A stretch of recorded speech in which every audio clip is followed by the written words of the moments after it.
Bonjour chers frères, sœurs, frères dans le Seigneur Jésus-Christ, notre Seigneur, le roi des gloires. Nous bénissons le Seigneur encore une fois pour ces journées qui nous donne encore une fois de venir partager avec vous encore une fois la parole de Dieu. Nous venons sur le point de Matthieu chapitre 6 verset 10, le thème qu'on n'avait pas fini parce qu'il y avait eu des problèmes de son. Là, je suis venu encore une fois pour essayer de voir si le son peut passer, en fait de faire un résumé de l'enseignement qu'on avait à bien faire pour que ça puisse passer. Donc aujourd'hui, je ne serai pas très long, mais je vais juste faire le résumé de l'enseignement pour que les gens qui n'ont pas pu attendre en fait la vidéo passée, parce que je l'ai effacé, je me suis dit non, je vais le refaire avec de brefs mots en résumé pour que ça puisse en fait donner à quoi est-ce qu'on avait parlé. Donc nous allons rendre grâce à Dieu pour ces moments et que Dieu nous conduit dans toute la vérité, en fait que nous saisissions ce qui est nécessaire dans cet enseignement. Éternel Dieu, nous te rendons grâce, nous bénissons ton peuple, nous bénissons tout à chacun de nous. Conduis-nous par le Saint-Esprit, afin que cet enseignement, Seigneur, soit compris exactement comme tu le veux. Au nom de Jésus-Christ, ainsi nous avons prié. Amen. Donc nous sommes dans le livre de Matthieu. Prenons nos Bibles. Nous sommes dans le livre de Matthieu, chapitre 6, verset 10. Nous allons lire l'Écriture. D'abord, dans l'Écriture, Matthieu 6, verset 10, on dit ceci. Que ton règne vienne, que ta volonté soit faite sur la terre comme au ciel. Donc, comme là nous sommes sur le chapitre 4, parce que je n'avais pas fait le troisième chapitre qui est que ton règne vienne. Pourquoi je n'avais pas touché que ton règne vienne? Je n'avais pas touché que ton règne vienne, ça tout simplement parce que le Seigneur ne m'avait pas encore inspiré, en fait, donner le message exactement de que ton règne vienne. Je sais qu'il y a un enseignement prophétique parce que là, on va parler du règne de Dieu quand il va venir sur la terre. Donc, comme je n'ai pas bien placé encore la prophétie dans la liste, en fait, dans la place de la prophétie, donc je préfère me taire et de ne pas dire n'importe quoi parce que je suis prudent dans les enseignements. Donc là, voilà pourquoi j'ai sauté au chapitre 4 qui est que ta volonté soit faite sur la terre comme au ciel. Donc nous allons toucher ces points-là afin que le peuple puisse être éclairé. Donc nous sommes sur le chapitre 4. L'Écriture dit ceci, nous avons dit ceci, que quand Jésus-Christ prie dans la Bible, ces prières-là, ce sont des enseignements. Les prières que le Seigneur Jésus-Christ est en train de faire dans la Bible, ce n'est pas des récitations. Non, non, non, non. Ce sont des enseignements que Jésus-Christ est en train de donner, de communiquer. Pourquoi? Parce que quand nous lisons dans Luc chapitre 11, voici ce qu'on nous dit dans Luc chapitre 11 au verset 1. On dit ceci. Jésus priait un jour en un certain lieu. Lorsqu'il y achevait, un de ses disciples lui dit, « Seigneur, enseigne-nous à prier, comme Jean l'a enseigné à ses disciples. » Est-ce que vous comprenez ça? Donc, un de ses disciples demande au Seigneur Jésus-Christ. Il dit, « Enseigne-nous à prier comme Jean l'a enseigné à prier à ses disciples. » Donc, nous voyons que la prière que les disciples ont demandé, c'était tout un enseignement. Et l'Écriture dit aussi que toute Écriture est inspirée de Dieu. Donc, nous voyons toutes ces Écritures-là aujourd'hui que nous utilisons. Ce sont des Écritures, ce sont des inspirations de Dieu. Donc, comme ces essences de l'inspiration, l'Écriture dit que toute Écriture est inspirée de Dieu, utile pour enseigner. Parce que les Écritures, maintenant, aujourd'hui, sont utiles pour enseigner. Voilà pourquoi il ne faut pas faire des répétitions de la prière de Jésus. Non, non, non, non. Il ne faut pas faire la répétition, mais il faut avoir la révélation de ce que Jésus-Christ est en train de prier. Parce que c'est une inspiration. Nécessairement, il y a un enseignement que Jésus veut communiquer. Mais le Saint-Esprit va te faire comprendre aujourd'hui. Ne faites pas comme les églises catholiques, pentecôtistes, évangéliques et orthodoxes et les églises de réveil. Non, non. Il faut suivre le Seigneur, le Saint-Esprit. C'est lui-là qui cache toute la pensée de Dieu et qui les comprenne mieux que nous les hommes. Donc, voici ce que Jésus dit. Dans Matthieu 6, verset 10. Que ta volonté soit faite sur la terre. Ok? Que ta volonté soit faite sur la terre comme au ciel. Est-ce que vous me suivez? Donc, que ta volonté soit faite sur la terre. Vous voyez ça? Sur la terre comme au ciel. C'est-à-dire que la volonté du Père, la volonté de Dieu doit être faite sur la terre comme au ciel. C'est-à-dire que cette volonté-là, c'est la même volonté qui se retrouve au ciel. Est-ce que vous voyez ça? C'est la même volonté qui se retrouve aussi. C'est cela qui sera faite sur la terre. Moi, j'aime la précision d'abord noir sur blanc de l'écriture. Jusque-là, nous sommes ensemble. Donc, nous disons que la volonté de Dieu s'est faite sur la terre, comme au ciel. Donc, lorsque Jésus, il était en train de prier en disant que ta volonté soit faite sur la terre comme au ciel, en réalité, il était en train de parler de Moïse. C'est ça que nous allons voir aujourd'hui. Est-ce que vous voyez ça? Jésus, il parlait de Moïse. C'est Moïse qui a fait la volonté de Dieu sur la terre. Est-ce que vous voyez ça? Et c'est comme ça que tout doucement avec toi, tu vas comprendre les Écritures. Et tu ne feras plus de répétitions dans tes prières à la maison ou dans votre église là-bas. Non. Là, tu seras, non, tu dis, mes frères, vous ne comprenez pas. Ces choses cachent la pensée de Dieu. Ça cache l'enseignement. Il faut qu'on vous explique ces choses. Est-ce que vous comprenez? Donc, nous allons partir voir Moïse un peu pour comprendre c'est quoi réellement la volonté de Dieu qui s'est fait sur la terre et qui est comme au ciel. Donc, c'est la même chose qui est au ciel, même chose qui est sur la terre. Est-ce que nous comprenons? Aujourd'hui, on ne sera pas très long. On a de fait des grandes parenthèses. Comme ça, vous allez comprendre. Prenons Exode. Prenons Exode rapidement. J'ai ma Bible. Prends Exode 26. Prends Exode. Nous prenons Exode 26, verset 30. Exode 26, verset 30. Nous cherchons la volonté de Dieu qui s'est fait sur la terre comme au ciel. C'est comme au ciel. Donc au ciel, il y a la volonté de Dieu qui descend se faire sur la terre. Soulignez ça, mets ça dans ton esprit. Et là, tu vas saisir la compréhension exacte de la parole du Seigneur. Est-ce que vous voyez ça? Allons-y maintenant. Exode 26, verset 30. Allons-y. Tu dresseras le tabernacle d'après les modèles qui t'est montré sur la montagne. La montagne. J'aime ça. Donc, je résume l'histoire. C'est Dieu qui appelle Moïse à la montagne. Lorsque Moïse est monté à la montagne, Dieu montre à Moïse un tabernacle. On appelle ça un tabernacle. Il montre à Moïse un tabernacle. Et puis il lui dit à Moïse de regarder le tabernacle. Quand Moïse a regardé le tabernacle, il a vérifié les dimensions du tabernacle. Il a regardé le tapis qu'on avait utilisé pour le tabernacle. Les dimensions. Il a regardé la taille. Est-ce que vous voyez ça? Il a regardé tout. Il vérifiait. Et Dieu lui dit, tu dresseras le tabernacle d'après les modèles qui t'est montré sur la montagne. C'est-à-dire que Moïse devait descendre sur la montagne avec le plan du tabernacle qu'il a vu avec ses yeux. Est-ce que vous voyez ça? Donc, il doit faire le tabernacle sur la terre comme au ciel. C'est la même chose. Ce n'est que la répétition que Jésus-Christ était en train de faire. Donc, Jésus-Christ était en train de faire allusion à Moïse. C'est Moïse qui a vu le tabernacle à la montagne.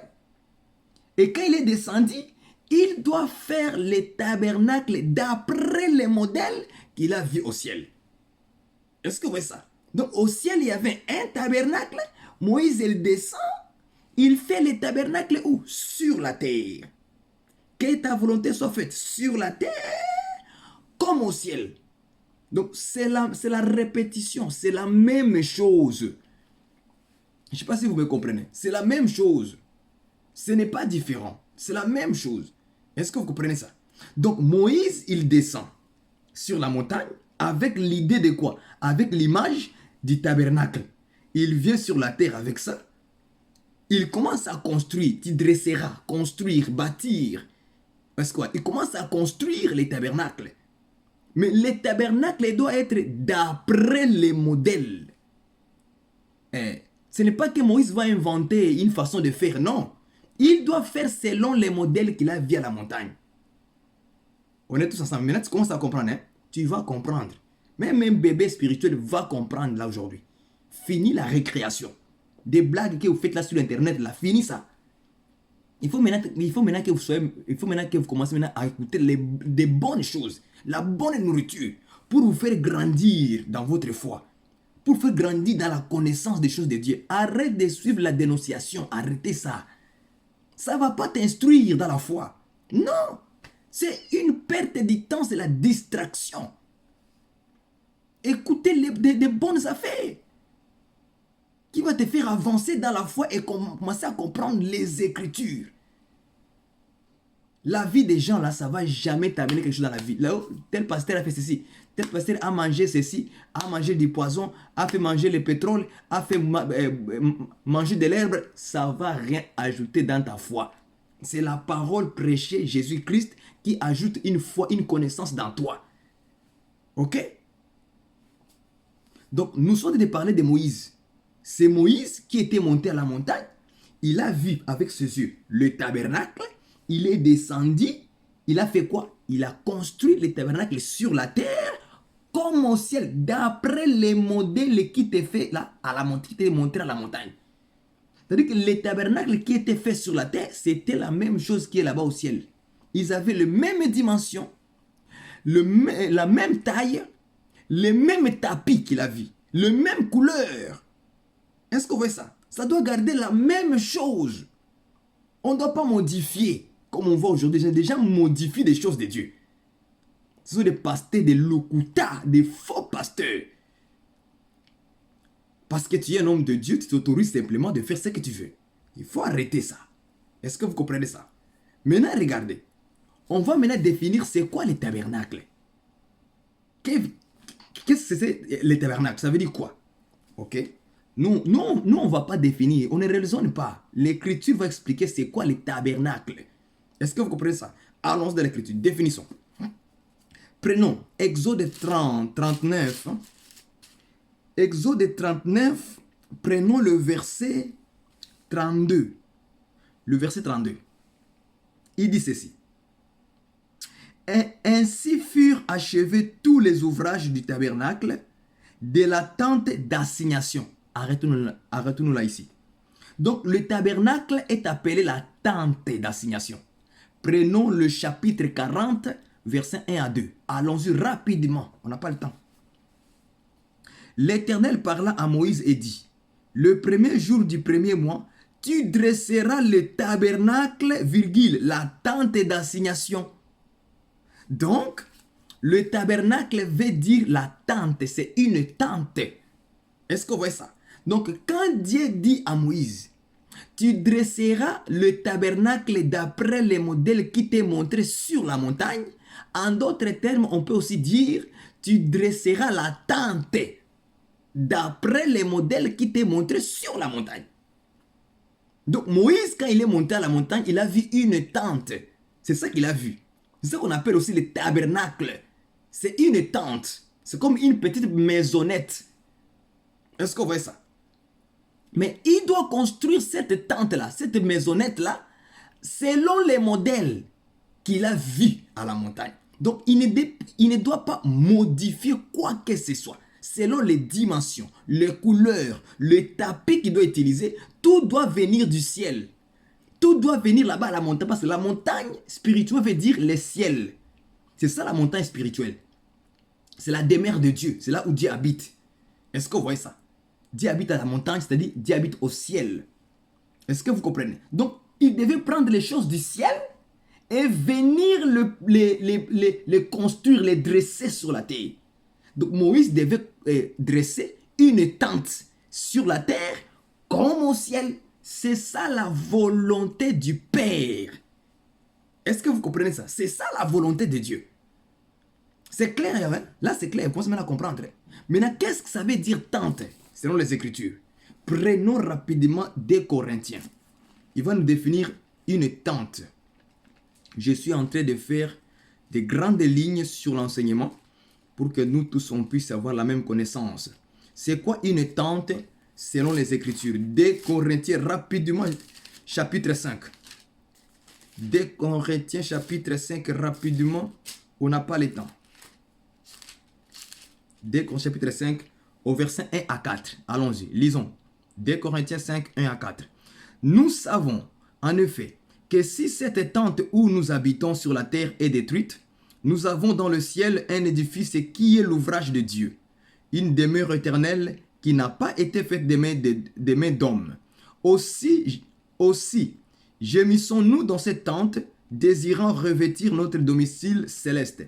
Si du moins nous sommes trouvés vêtus et non pas nus, car tandis que nous sommes dans cette tente, nous gémissons, accablés, parce que nous voulons non pas nous dépouiller, mais nous revêtir en fait que ce qui est mortel soit englouti par la vie. Prenons des pierres rapidement, des pierres. Prenons des pierres rapidement, des pierres, chapitre 1, verset 13. Des pierres, chapitre 1, verset 13. Rapidement, des pierres, chapitre 1, verset 13.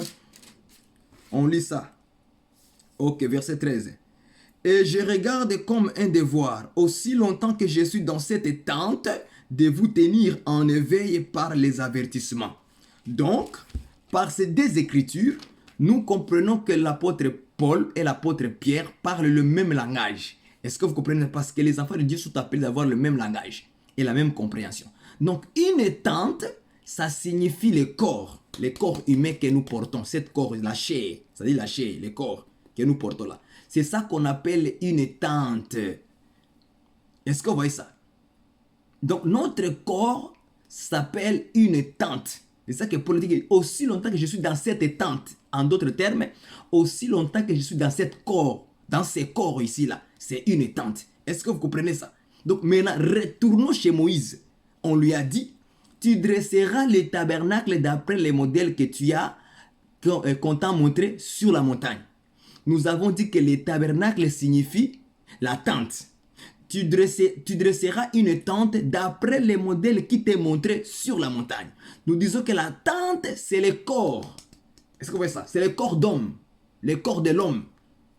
Est-ce que vous comprenez ça? Donc là, maintenant, on va dire quoi? On va dire que tu dresseras le corps qui t'est montré sur la montagne. Voilà. Donc Moïse avait vu un corps au ciel. Il avait vu un corps humain. C'est ça qu'il a vu là-bas au ciel. Donc Moïse devait descendre du ciel sur la terre pour venir faire quoi? Pour venir dresser, construire, former le corps qu'il a vu au ciel. Est-ce que vous voyez ça? Or, nous savons que l'homme ne peut pas former un corps. C'est impossible. Donc Moïse, c'était l'image de Dieu. Dieu devait descendre du ciel sur la terre pour venir construire le corps d'Adam. C'est ça Adam dans Genèse chapitre 2 verset 7. Dieu formant l'homme de la poussière de la terre. Est-ce que vous comprenez ça avec moi? Parce que l'homme c'est une tente. L'homme c'est le tabernacle. Est-ce que vous comprenez ça? Le corps de l'homme c'est comme une maison.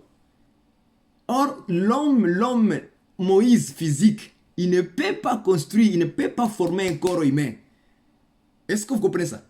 Donc l'image de Moïse, c'était l'image de Dieu lui-même. Parce que Dieu a dit à Moïse, dans Exode chapitre 7 verset 1, « Je t'ai fait Dieu pour Pharaon ». Donc Moïse, c'est Dieu lui-même qui descend du ciel à la montagne sur la terre. Il doit former le corps d'homme, il doit dresser la tente, les tabernacles. Est-ce que vous comprenez ça? C'est ça la volonté de Dieu. Or, Adam premier, c'est le Seigneur Jésus-Christ. Alléluia. C'est comme ça qu'on doit vous prêcher les Écritures. C'est ça que ta volonté soit faite sur la terre, comme au ciel. Donc, Jésus-Christ, c'est la volonté faite sur la terre de Dieu. Vous voyez maintenant que la volonté de Dieu, c'est tout un homme qui s'appelle le Seigneur Jésus. C'est celui-là qui est la volonté de Dieu. qui doit être faite sur la terre comme au ciel. C'était Adam qu'on devait former le corps d'Adam. Lorsqu'on le forme son corps, c'est la tente, c'est la maisonnette, c'est le tabernacle de Dieu qui était au ciel au même moment. Est-ce que vous comprenez ça? C'est comme ça qu'on prêche les Écritures, sans ajouter ni retrancher. Donc, si on te dit c'est quoi la volonté de Dieu, il faut dire c'est le Seigneur Jésus. C'est celui-là la volonté de Dieu qui était fait sur la terre comme au ciel. Est-ce que vous comprenez ça? C'est très important. Donc, le corps doit être fait sur la terre comme au ciel. C'est le même corps, c'est la même tente, c'est le même tabernacle. Pardon. Est-ce que vous comprenez ça? Voilà pourquoi ce tabernacle doit se manifester sur la terre. Ces corps-là doivent se manifester sur la terre parce que c'est la volonté de Dieu. Très important. C'est la volonté de Dieu. Est-ce que vous comprenez ça? Maintenant, remarquez maintenant ce qu'on nous dit. C'est quoi le corps de Jésus? Aujourd'hui maintenant, c'est quoi le corps de Jésus aujourd'hui? Rentrons en profondeur maintenant. Prenons Jean chapitre 1 verset 14. Allons-y rapidement. Jean chapitre 1 verset 14 que vous connaissez tous. On nous dit ceci. Remarquez ça. Et la parole a été faite chair. Arrêtons-nous par là. On dit que la parole a été faite chair. Est-ce que vous comprenez ça? C'est la parole qui s'est fait chair. C'est la parole qui a pris corps. La chair, le corps, c'est la parole. Et puis on l'a appelé fils de Dieu. Est-ce que vous comprenez ça? Or, nous avons dit que Moïse au ciel avait vu un corps d'homme. Cet corps-là, cette chair-là, c'est la parole aujourd'hui, frère. Est-ce que vous comprenez ça? Donc, la parole s'est fait corps. La parole, c'est la tente. La parole, c'est le tabernacle que Moïse est venu construire sur la terre. Là, je charge maintenant de l'autoroute. Est-ce que vous comprenez ça? Maintenant, je prends Moïse ici comme un serviteur, comme un ministre de la parole.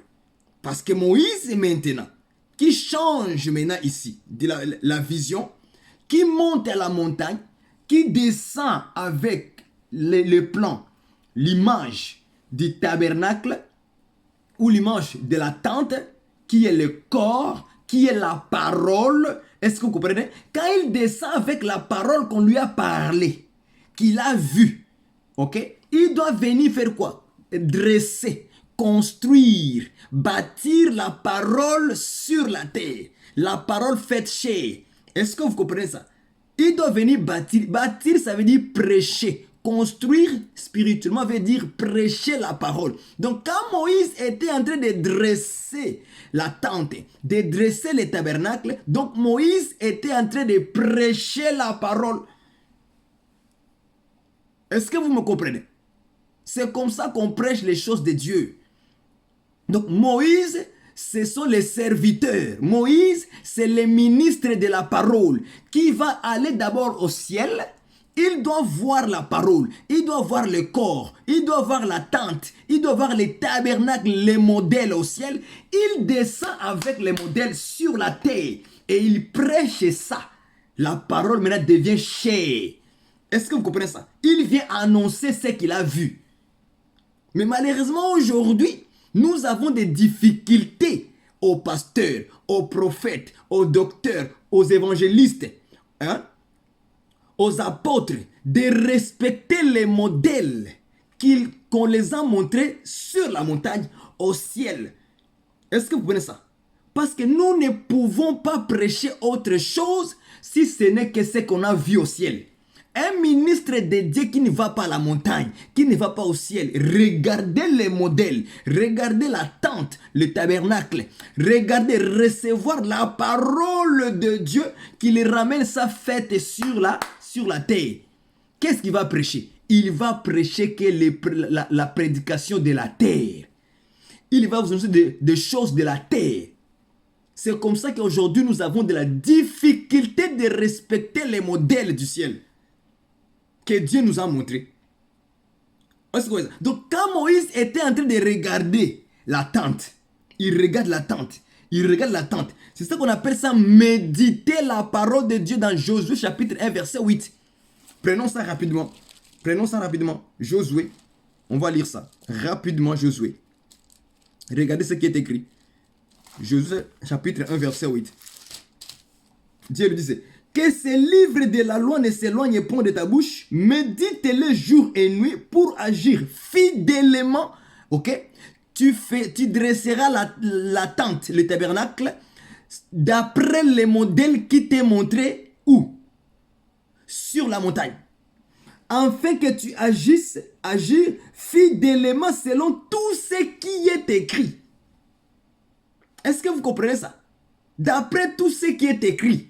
Donc quand Moïse était en train de regarder, il regarde le tabernacle, il regarde les dimensions, il regarde la taille, il regarde les tapis qui sont utilisés, il regarde tous les matériels, même la couleur, parce qu'on lui a dicté même la couleur, la cramoisie, la pourpre et la couleur bleue. Est-ce que vous voyez ça? Donc il regarde même les couleurs, la taille, les fils qu'il doit utiliser.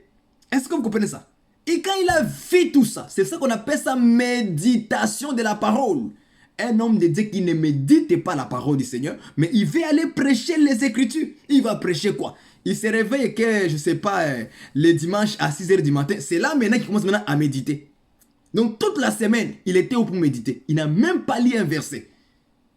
Comment tu vas réussir dans tes entreprises? Comment tu vas réussir? Parce qu'on dit ceci. Afin que tu agisses fidèlement selon tout ce qui est écrit. Car c'est alors que tu auras du succès dans tes entreprises. C'est alors que tu réussiras. Donc tu ne peux pas réussir dans tes entreprises si tu ne médites pas ces livres. Parce que nous expliquons que le ciel, c'est un livre. Est-ce que c'est ça? C'est le livre là de Dieu que nous sommes en train de méditer. Donc tu es au ciel en train de regarder, de vérifier les couleurs, de vérifier les matériels utilisés, de vérifier quel bois on doit utiliser, de vérifier la taille de la tente, du tabernacle que tu vas voir. C'est ça qu'on appelle aujourd'hui l'évangile, la parole de Dieu. C'est ça la tente de Dieu, frère. Dieu est dans la parole. Est-ce que vous comprenez ça? C'est ça la parole que nous sommes de prêcher aujourd'hui. Quand nous prêchons aujourd'hui, nous prêchons le tabernacle. Nous prêchons la tente. Nous prêchons le corps de Jésus-Christ. C'est ça que nous prêchons aujourd'hui. C'est la parole faite chair. Cette parole-là a des dimensions. Cette parole-là a des couleurs. Cette parole-là a une taille qu'on ne peut pas modifier. Cette parole est faite par des matériaux qui viennent du ciel. Alléluia. Ça ne vient pas de la terre.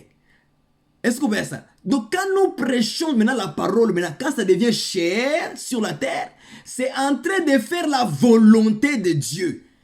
C'est ça la volonté de Dieu, frère. C'est prêcher la tente. C'est prêcher les tabernacles de Dieu. Quand vous voyez les tabernacles, vous dites Amen. C'est-à-dire quand vous croyez à la parole, vous dites Amen. C'est comme ça que Jésus a dit que ta volonté soit faite sur la terre comme au ciel. Que la tente, que les tabernacles soient faits sur la terre comme au ciel. C'est la même chose. Or, cette tente-là, c'est ça qu'on appelle aujourd'hui le corps de Jésus. C'est la parole faite chair. C'est la parole, la réalité. C'était l'évangile. Donc, Moïse prêchait. Il prêchait la bonne nouvelle. Mais il prêchait la bonne nouvelle comment? Il prêchait ça d'une manière parabolique. Est-ce que vous comprenez ça? Par les images des tentes et des tabernacles. Mais c'était toute une prédication qu'il faisait. Donc nous aussi aujourd'hui, on ne peut pas faire les choses selon notre propre conception. On doit faire les choses selon les modèles qui nous est montrés au ciel, à la montagne.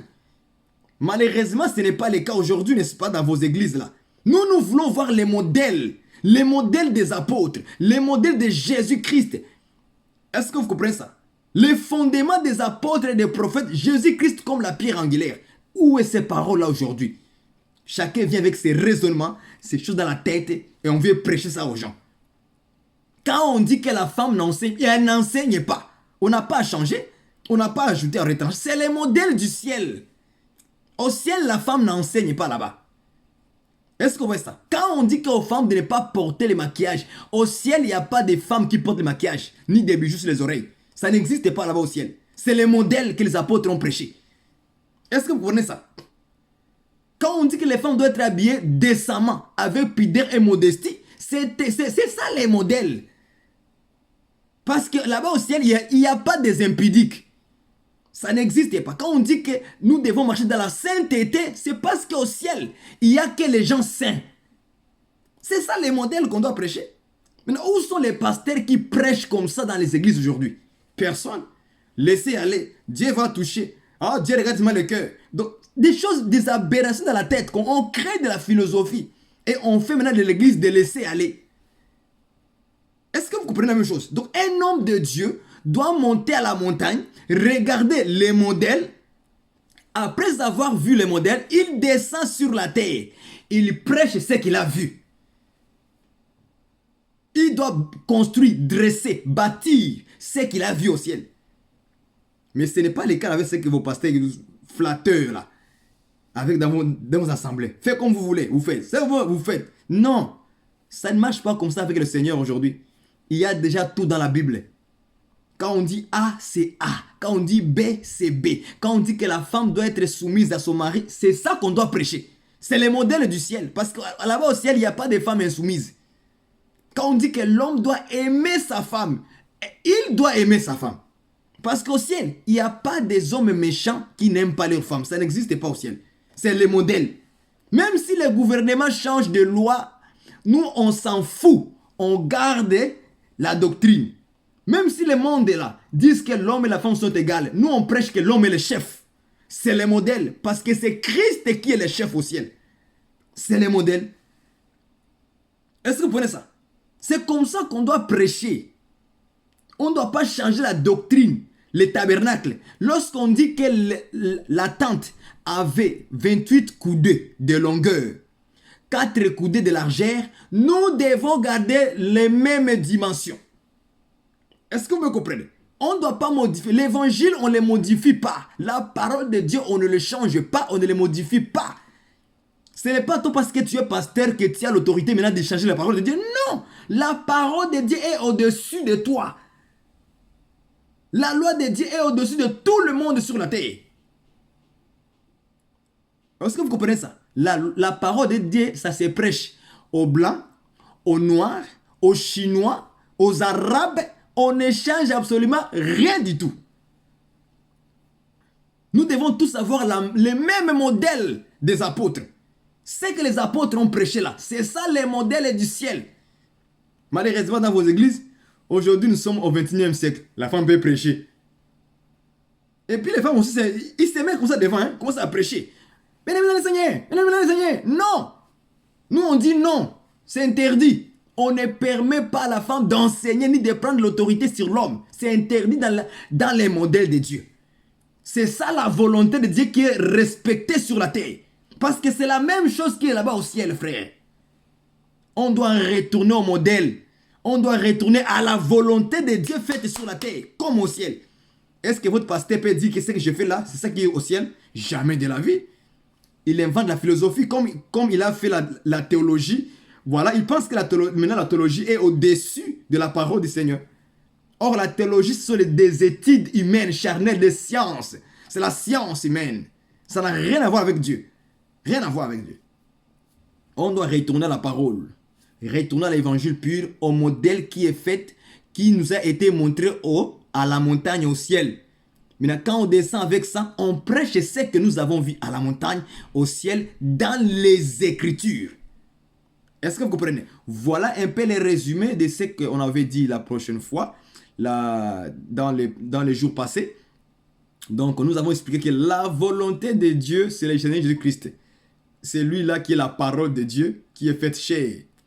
La volonté de Dieu qui s'est faite sur la terre. La tente qui devait être dressée, faite sur la terre. C'est le Seigneur Jésus-Christ. Que Dieu vous bénisse. Si vous avez compris ce petit résumé-là et augmenter votre connaissance dans votre vie, soyez heureux et à la prochaine. Nous allons continuer si Dieu nous permet d'avoir encore une fois des bons appareils Des bons appareils, nous en avons besoin pour annoncer la bonne parole. Ok? Parce que là, j'essaie avec mon téléphone. Donc, l'autre jour, ça n'a pas fonctionné là. Mais là, j'essaye encore pour voir si ça va passer ou ça ne va pas passer. Si ça passe, c'est gloire au Seigneur. Et nous continuons notre route. On avance. Gardez la foi. Regardez le tabernacle dans le ciel. Regardez la tente de Dieu sur la montagne. Regardez le corps de Jésus sans tache ni ride, ni rien de semblable. C'est comme ça qu'on doit aussi venir prêcher la même chose sur la terre pour construire le tabernacle. Maintenant, quand les gens vont regarder la tente, le tabernacle, ils vont dire, voici les fils de Dieu. Voici la parole faite chair. Amen. À la prochaine et bye bye. Soyez tous bénis.